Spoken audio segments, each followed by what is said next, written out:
Bueno, pues yo creo que soy una persona que siempre se ha hecho a sí misma. Yo conocí África solamente a nivel intelectual, porque mis padres insistían en que yo leyera muchos libros de África. Sí. No ha faltado nada en nuestra casa, pero emocionalmente mis padres ni siquiera estaban preparados, porque eran muy jóvenes, eran niños cuando me tuvieron. Cuando una persona confía en ti, más de lo que tú confías en ti mismo, ¿qué pasa ahí? El efecto Pigmalión. Tú conviertes a esa persona en lo que tú quieres que sea. Mi padre era durísimo, o sea, yo no desayunaba los sábados si no tenía un resumen de los libros que tenía que leer.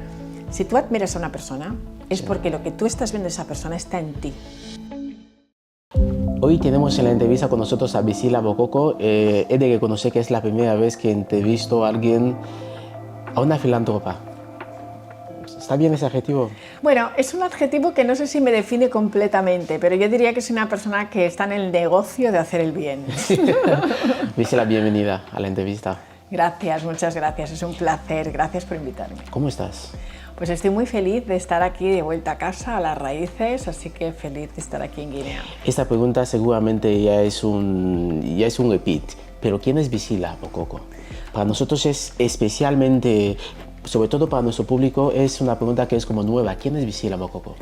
Bueno, pues yo creo que soy una persona que siempre se ha hecho a sí misma y que está constantemente reinventándose, que es un híbrido cultural, porque soy una persona con raíces en Guinea Ecuatorial, nacida en España y americana de adopción. Y hoy por hoy creo que, porque también trabajo en todos los lugares del mundo, pues me considero también una ciudadana del mundo, ¿no? Sí. Y creo que también soy madre, esposa, amiga, hermana, hija, nieta. Y para mí, pues mi lema es Family First, Family and Friends First. Las raíces Guinea Ecuatorial. Has nacido fuera de ese país, has vivido fuera de ese país, pero nunca has perdido tus raíces. ¿Cómo? Mira, pues tengo la suerte de haber tenido la oportunidad de conocer a mis abuelos que vinieron a vivir a España. Para mí, habiendo nacido en España en un momento donde no había diversidad, en los años 70 no había diversidad en España, yo era la única niña negra en todos los colegios, y cuando tú eres pequeño y eres adolescente, tú quieres ser como todos los jóvenes, tienes que tener un sentido de pertenecer a un grupo. Y yo no pertenecía a ningún grupo, siempre me sentí una outsider. Y incluso negaba mis raíces, o por lo menos quería esconderlas, porque yo quería ser lo más invisible posible. Sí. Pero claro, cuando yo conozco a mis abuelos, y mis abuelos son grandes contadores de historias, yo conocí África solamente a nivel intelectual, porque mis padres insistían en que yo leyera muchos libros de África, pero no la conocí a nivel emocional. Y a través de las historias de mis abuelos empecé a conectar con la cultura bubi, entender nuestras tradiciones, la comida, y entonces dije, pero si tengo una cultura tan rica y tan bonita. Y entonces ahí empecé a abrazar mis raíces. Entonces yo creo que se lo debo mucho, mucho a mis abuelos que me inculcaron, mis abuelos paternos, ¿no? Que fueron los que se mudaron a España y me inculcaron ese amor por África, por nuestra cultura, por Guinea Ecuatorial, y bueno, pues ese amor cada día crece más. ¿Te gusta mucho la música? Amo la música, que ¿sabes? Es el lenguaje del alma, el lenguaje de los ángeles, o sea, claro que me encanta la música, sobre todo la africana, ¿eh? Mira, yo tengo un mal día y lo primero que hago es levantarme, y si bailo sucús, lo que sea, de verdad que mi vibración sube. Inmediatamente digo, mira, no tengo ningún problema, porque por eso me gusta muchísimo bailar, y empiezo mis conferencias, o sea, incluso para empresarios. Puedo entrar en un banco, pero entro bailando. ¿Alguna vez te has mirado al espejo y has pensado, yo soy el sueño de muchas mujeres? Más que el sueño de muchas mujeres, yo diría que represento lo que cada mujer puede hacer y que quizás no se ha atrevido a hacer. Porque no es un sueño, es una realidad que tú la puedes crear, tú creas tu realidad. Yo siempre digo que lo que creas, creas. Cuando hablamos de sueños y los sueños se cumplen, a veces los sueños están alejados de nosotros, pero tú tienes que crear la realidad y que no sea solamente un sueño. Entonces yo hablo de sueños, claro que hay que tenerlos porque todos deseamos algo, pero luego tu trabajo es construir ese sueño y vivirlo tú. Entonces yo creo que mucha gente piensa, oh, yo la veo ahí, ¿yo cómo lo voy a alcanzar? Si tú admiras a una persona, es porque lo que tú estás viendo de esa persona está en ti. No todos admiramos a las mismas personas. Entonces, si hay algo de una persona que tú te gustaría tener, número uno, en lugar de envidiar, de pensar que tú no lo vas a tener y vivir en este mundo pensando en la escasez, yo no tengo esto. Sí. ¿Por qué no piensas, yo puedo tener esto? Y cuando tú cambias ese discurso interno, ese diálogo interno, las cosas empiezan a pasar para ti. Y en lugar de pensar, no tengo, y enfadarte con el mundo, y quejarte o criticar, lo que puedes hacer es hacerte amiga de la persona que tú admiras y que quizás te muestre el camino. Rodéate de personas que te sumen, no que te resten. Sí, sí. Esa es mi recomendación. Siempre que he admirado a una persona, lo que he intentado pues, es leer acerca de esa persona. Mis mentores no estaban ni siquiera vivos, los he encontrado en los libros. Pero ¿quiénes son tus mentores? Mira, cuando yo crecía no había muchas biografías de mujeres importantes, pero una de las biografías que me regaló mi padre fue la de Benazir Bhutto, que fue la primera ministra de Pakistán. Sí. Y para mí en los años 80, que una mujer en un país como es Pakistán hubiera sido capaz de ser la primera mujer, pues me encantó. Chanel, por ejemplo, siempre me ha encantado. Una gran empresaria que sale de un orfanato y se convierte en una marca que vive hasta el día de hoy.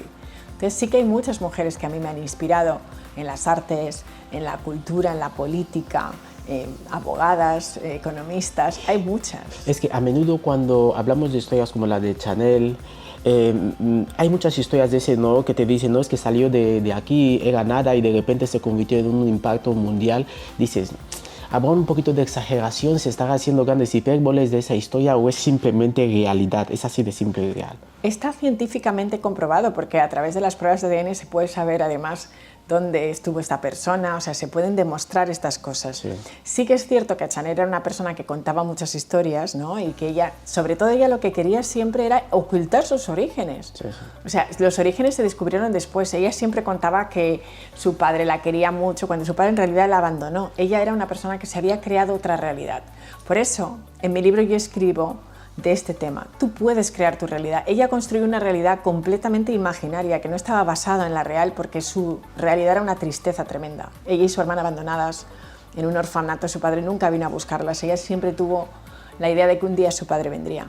Ella convirtió una historia muy triste, de que es la historia de muchas personas, en algo, pues una fantasía, pero como decía Walt Disney, ¿sabes? O sea, todo empieza en la imaginación.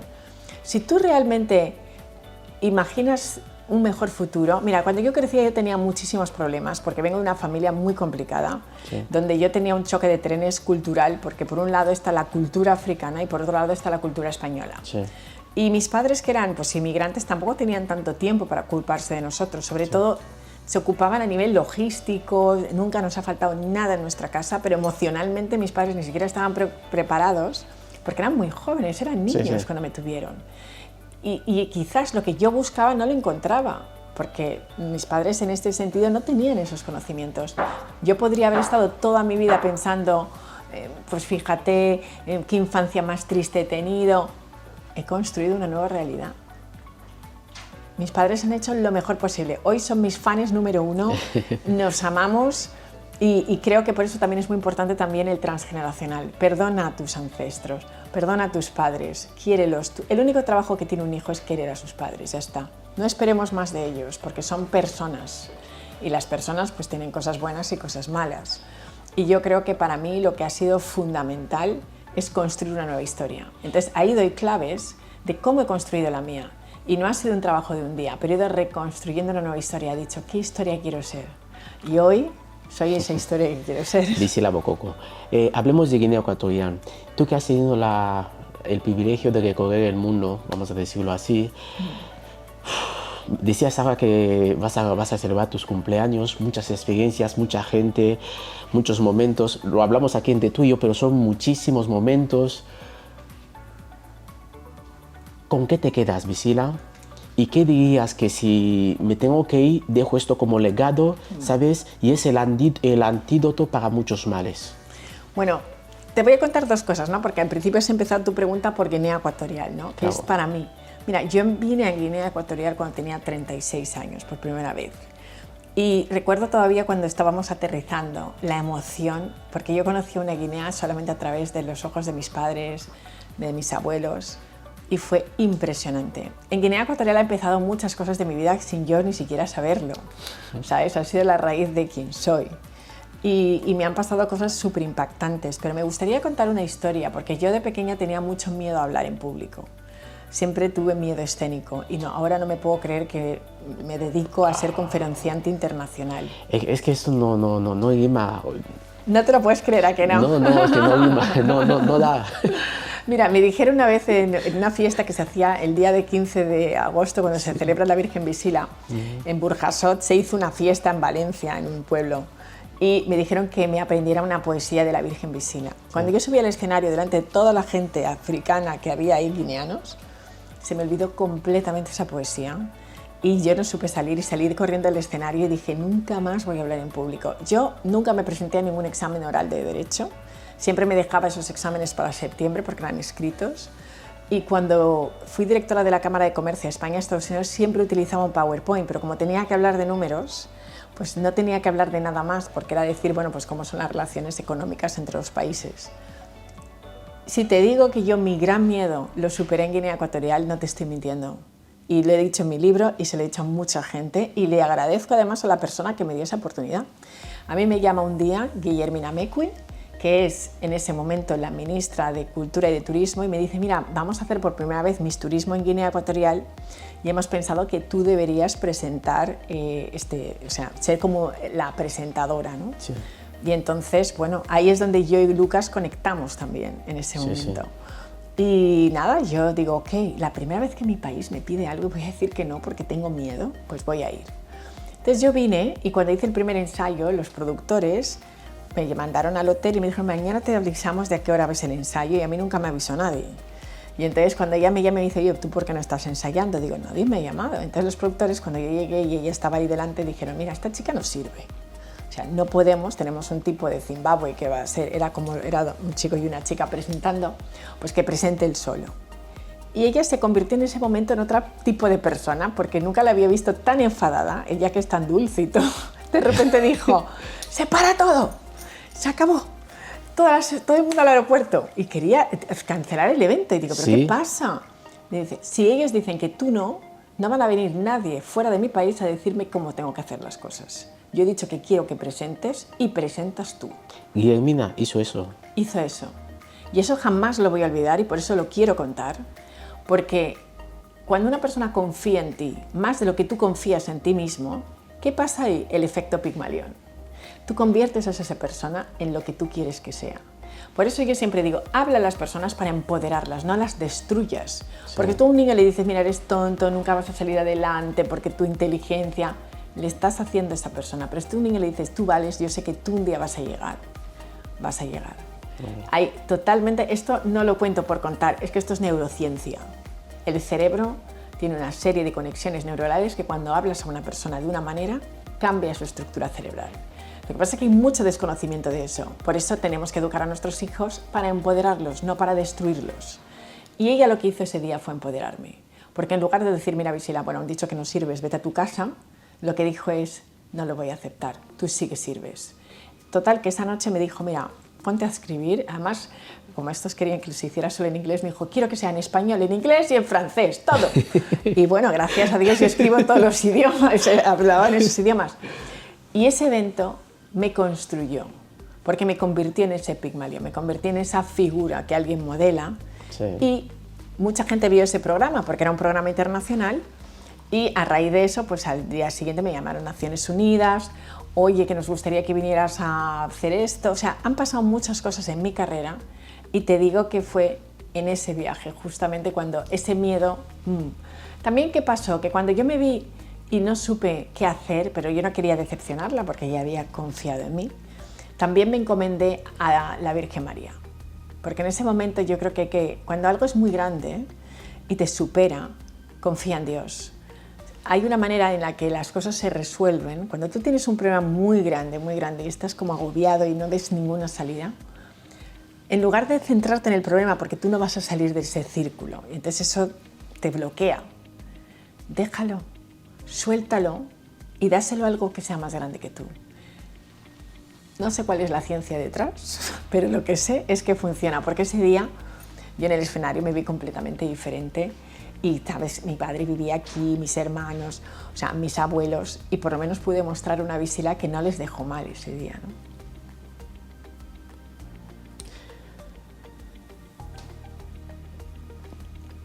Te he dejado sin palabras. No, sin palabras no, digo yo.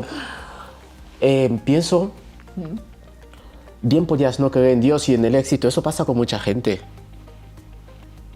Bueno, para Pero mí eres es que creyente. Dios es el mejor socio que yo he tenido en mi vida, ¿sabes? O sea, mi partner es Dios, o sea, primero Dios, porque mucha gente está enfadado con Dios. A menudo el éxito ¿sabes? Cuando uno va hacia el éxito siempre destiega a Dios, porque es como dice, voy hacia mi éxito y directamente ser creyente es como una cosa y dices, bueno, son gente que cree en ideas y... Sí, para mí creo que hay que tener una dimensión espiritual. Mira, al final el equilibrio y la coherencia es mente, cuerpo y espíritu. Hay muchísima gente súper rica, con muy bien business y todo, pero son felices por dentro. A veces escuchamos personas que realmente no son felices y les pasan muchas cosas porque no son felices. Pero se han olvidado de quién es el partner principal, y el partner principal es Dios. Madre mía, Visera, eres muy afortunada. Entonces yo creo que por eso cuando la gente dice, ¡ay, siempre te veo tan feliz! Yo soy feliz, claro que soy feliz. ¿Cómo no voy a ser feliz? ¿No? Si lo más importante lo tengo, ¿no? Eres muy afortunada. Eres muy afortunada. ¿Sabes? Has podido hacer justamente eso, has mantenido lo que es el pan. Te has buscado el pan, has labrado con las manos dignamente. Además que has honrado a Dios. ¿Sabes? Si has mantenido aquello que te da identidad, la cultura. ¿Qué más se puede pedir? Yo creo que eso se llama coherencia. Por eso muchas veces sentimos que nuestra cabeza va por un lado, nuestro corazón va por otro, va por otra cosa. Y la coherencia también trae salud. Porque si nosotros entendiéramos que somos mucho más que un cuerpo, ¿no? Y que hay más de lo que vemos, ¿no? Hay una parte invisible en nosotros mismos. Nuestros ancestros vienen con nosotros también. Yo también honro a Dios, pero también honro a mis ancestros. Yo cada vez que empiezo una conferencia digo, abuelos míos, por favor, venid conmigo, ¿sabes? Y creo mucho en eso. Eres Bubi. Claro. Así estamos, así lo llevamos. La parte de Guinea Ecuatorial, has recorrido el mundo y lo que te preguntaba, ese tesoro, ese legado que tú le dejarías al mundo, a Guinea Ecuatorial, como antídoto para muchos males. Pues el amor a la lectura. Por eso hago bibliotecas en el mundo. ¿Haces bibliotecas Hago en el mundo? bibliotecas, sí. En Guinea Mira. me preguntaréis por qué no he hecho ninguna, pero quiero contestar. Nosotros en nuestra escuela de arte tenemos una biblioteca Marcel London. Vale, pues entonces lo que voy a hacer es donaros libros, porque la donación más grande de libros que se ha hecho en todos mis proyectos que llevo ha sido en Guinea Ecuatorial, 27.000 libros que hicimos una donación hace 3 años y le hicimos a la UNGE. Y lo que hice es hablar con todas las universidades españolas y de hecho Andrea Gucci, que forma parte de esta fundación, está aquí y así está siendo coach de muchas de las personas jóvenes. Esta tarde va a tener pues, una sesión de coaching con los jóvenes diseñadores y todo eso. Entonces yo lo que hago es poner al servicio de mi gente lo que yo conozco. A mí lo que me ha salvado la vida han sido los libros. Lo que me ha dado la oportunidad de hablar bien son los libros. Tú no puedes ser una buena comunicadora cuando no eres un buen lector. Y otra cosa que me ha ayudado mucho es a encontrar las respuestas que no las he encontrado, los libros. Entonces, cuando yo vine a África por primera vez, que el primer país que fui no fue Guinea Ecuatorial, era Ghana, y fue precisamente porque mi marido no hablaba español y yo dije, si la primera vez que voy a pisar mi continente tengo que estar de traductoria simultánea, me voy a perder muchas cosas. Entonces fuimos los dos y fuimos a Ghana. Pero yo me encontré ahí con muchos niños que no habían tocado un libro en su vida, en muchos de los poblados, no habían sentido lo que es el olor de una página de un libro. Y entonces me dije, wow, uno no puede decidir dónde nace, pero sí cómo vive. Estos niños no han estado expuestos a la cultura, a la lectura, porque nunca vieron un libro, porque donde han nacido no les da la oportunidad. Pero yo puedo ayudarles a que puedan tener libros. Entonces empecé un proyecto de bibliotecas. Y bueno, la primera biblioteca se hizo allí, luego en Kenia, en Uganda, hemos seguido. Y cuando nos planteamos hacer bibliotecas aquí, lo que hicimos cuando conocí a Guillermina es traer libros aquí. Entonces llevamos muchos años contribuyendo así, pero la verdad es que comparado con otros lugares de África, Guinea Ecuatorial, en materia de bibliotecas no está mal. Sí, sí. Entonces, bueno, pues he sentido que esa necesidad no existe. Lo que sí que hace falta son los libros, es vestir las bibliotecas, porque la biblioteca física está. Okay. ¿Qué es lo que haría falta? Que la gente sepa lo que puedes hacer con la biblioteca, pero eso ya no depende de mí. Sí, es sí. decir, si las personas no tienen una cultura de ir a la biblioteca, de leer, y los padres no les llevan ahí los sábados, como yo he hecho con mis hijos, ¿no? de llevarlos, Sí. de que jueguen con los libros desde muy pequeños, es importante. Cuando los padres no leen, los niños no leen. Entonces, mis padres lo grande que han hecho es que han sido muy buenos lectores. O sea, mi padre se come los libros, entonces, y nos castigaba si no leíamos los libros. O sea, la educación que yo he recibido ha sido también una parte de mi éxito. O sea, mi padre era durísimo. O sea, yo no desayunaba los sábados si no tenía un resumen de los libros que tenía que leer. Y todos los libros eran de África, de Guinea, de la cultura bubi, todo. Qué bueno. Entonces, claro, si yo quería desayunar, ya podía leerme los libros, ¿sabes? Entonces, en ese momento me parecía que mi padre era lo peor y estaba muy enfadada con él porque era muy duro y nos castigaba a veces 2 o 3 meses sin salir, ¿sabes? Por este tipo de cosas.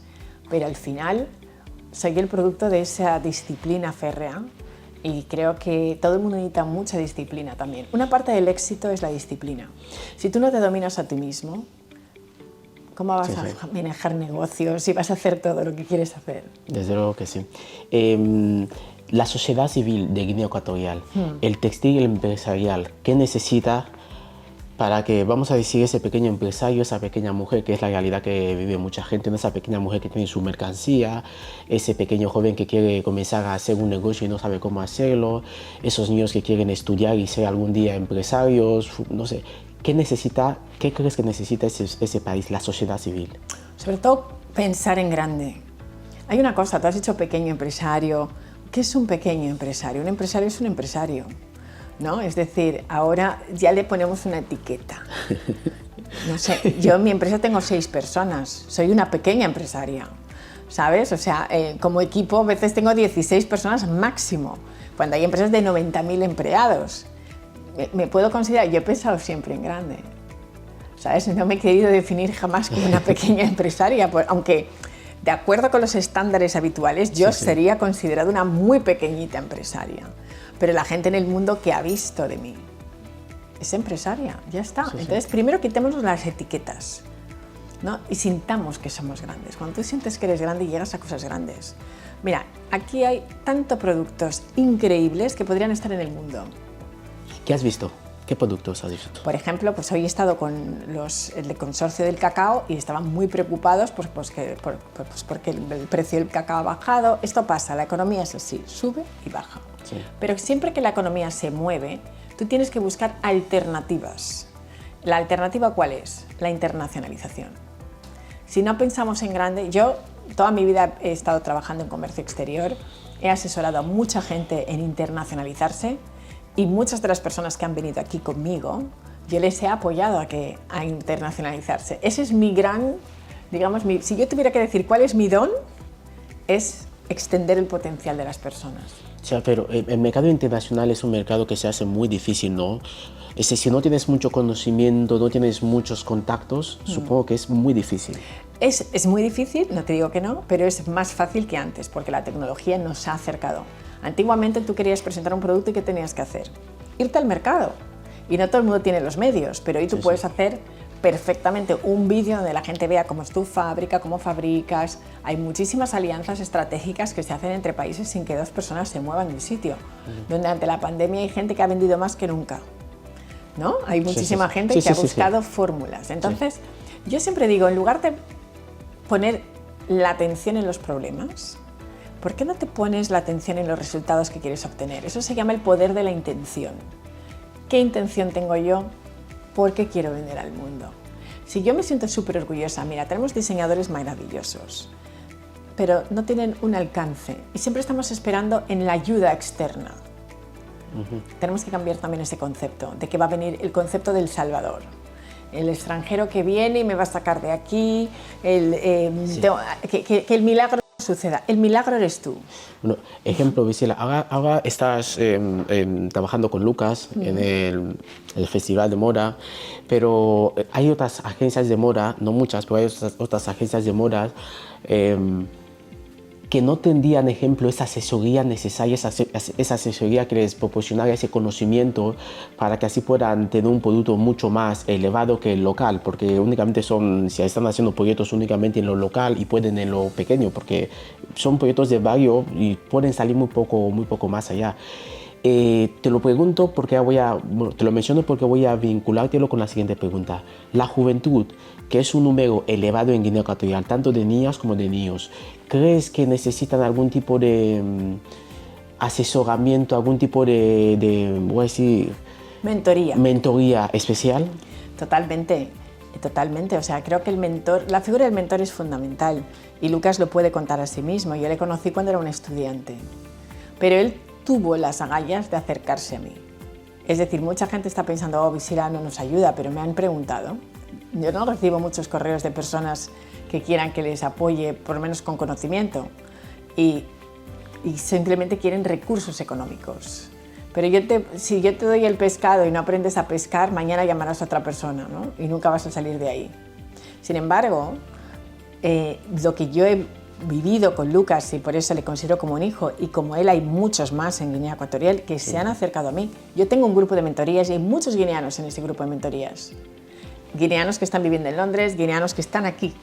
Hasta en Annobón tengo una persona que se conecta a internet a las masterclasses que yo hago. Se trata de informarse. Todo el mundo tiene un teléfono, ¿verdad? Sí. Pues entonces con ese teléfono, una vez al mes, yo te doy las pautas. Tengo un grupo de mentorías donde además tengo otros expertos que ayudan, como Andrea, que ha venido aquí hoy a hablar con los estudiantes. Lo que yo no sé, pues lo que intento es compensarlo para que personas que saben más que yo, que lo puedan hacer. Yo hago una recomendación de los libros que todo el mundo debería leer para poder salir adelante. En mi página web tengo mi blog, tengo newsletter, o sea, hay muchísimas fórmulas, o sea, depende del interés de la persona. Okay. ¿Te gusta mucho la moda? Eso ya me queda claro. Me encanta. ¿Te ha vestido Agatha? Sí. Vamos a decir, tu estilo de vestir a la hora que tienes que salir al escenario y tengo una conferencia grande, ¿por dónde te inclinas más?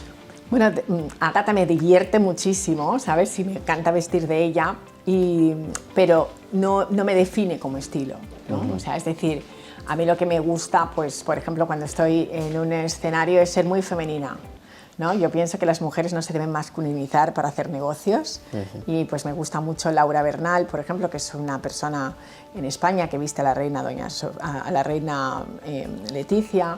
Me siento muy cómoda con ese tipo de vestidos. Me encantaría que alguno de los diseñadores guineanos me vistiera para mis conferencias, porque entonces yo podría realmente en todas las partes del mundo mostrar mi ropa. Sí, sí. A muchos, o sea, utilizo mucho moda española, americana, alguna vez diseños como Leticia Valera, que por ejemplo hace ropa africana.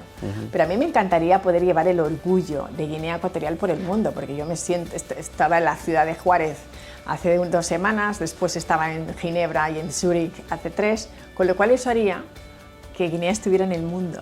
Y yo puedo ser, digamos, como ese instrumento, ¿no?, para poder hacerlo. O sea, tú eres un eco de la marca Guinea por el mundo. Yo hablando ya soy embajadora, aunque no me hayan nombrado, me da igual, pero yo hablo de Guinea siempre bien y digo que es un país que hay que visitar y estoy súper orgullosa de dónde vengo, ¿no? Y amo, además, África en general.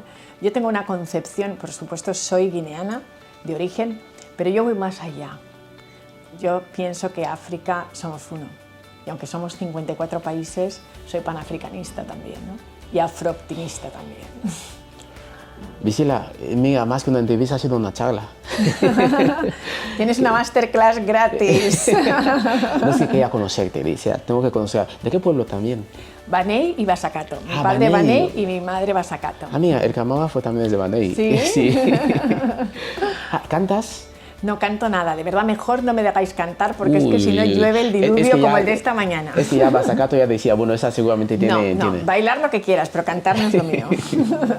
Pues vamos, de verdad ha sido un placer conocerte. Gracias. Recomiendo a todo el mundo que pueda leer, todos tenemos una historia que contar.